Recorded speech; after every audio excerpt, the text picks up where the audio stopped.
Vet SOS podcast. Sean, how are you? And you know what I'm impressed by? The fact is you're looking at what happens to veterans once they go ahead and make that transition. Thanks again for being on. But it's such a needed thing because so many veterans don't know what they're going to do after they leave the military. Oh, you're absolutely right, Neil. And thanks again for having me on. I mean, it's just the whole transition process is one of those things that there's just so many things up in the air. There's so many possibilities, so many opportunities.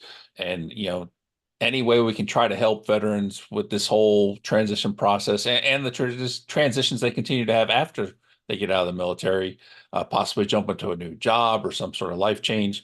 We're just trying to find those resources and educate them about them.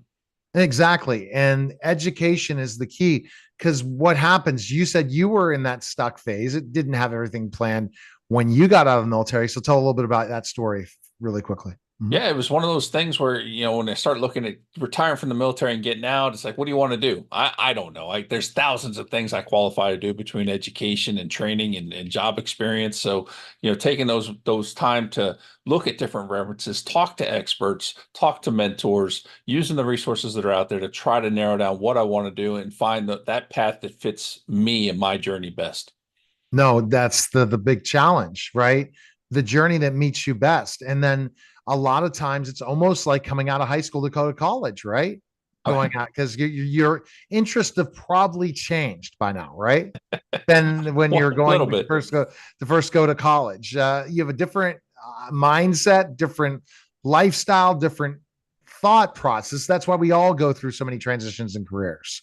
Oh, absolutely. And the military, you're used to a very specific type of lifestyle for however many years you serve, and breaking that lifestyle, taking what you learned and moving it into another career, it can be challenging. So, trying to figure out how to navigate those waters, that's what we're trying to do is help them find those resources to do it.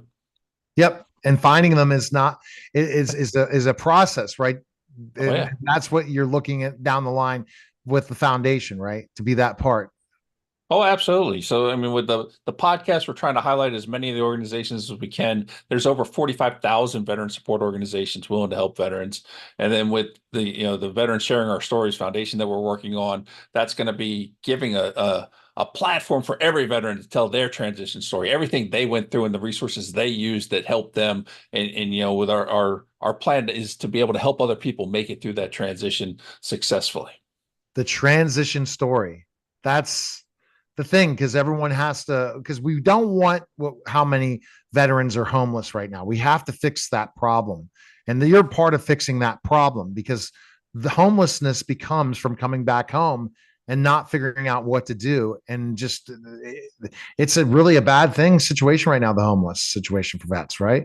Oh, absolutely. The between the homelessness piece and the suicide piece with veterans, those two things are just huge things that we need to try to figure out how to fix. And there's a lot of great organizations trying to help that. And, hopefully we can help reach people and point them in the right direction, get them to the right resources so that they can successfully transition and move on to that next phase of their lives. Absolutely. And when you're able to do that, it's such a great feeling. And I guess, what did you learn from so far in the podcast that people definitely need to check out the podcast? The transition stories are unbelievable, aren't they? And the Oh, organizations to help. Yeah. they are so powerful. To hear the stories of what people have gone through. Even my co-host talks about how he had those suicidal ideations and that he was lost, didn't know what he was going to be doing. And someone who is as powerful as he is and has so much, leadership and motivation and all that, and to know that he was struggling that bad, those types of stories really just they hit you and you realize that there's a problem, and we got to try to help people work through that problem. Yeah. And the best place people can go, where can they go? VetSOSpodcast.com. You go there, you can hit the YouTube, you can hit the podcast platforms, you can find us on all the major networks. Pull it down, download it, and check it out. Well, Sean, we appreciate it. Look forward to chatting next week again. Thanks again. Absolutely, Neil. All right. You're listening and watching The Neil Haley Show.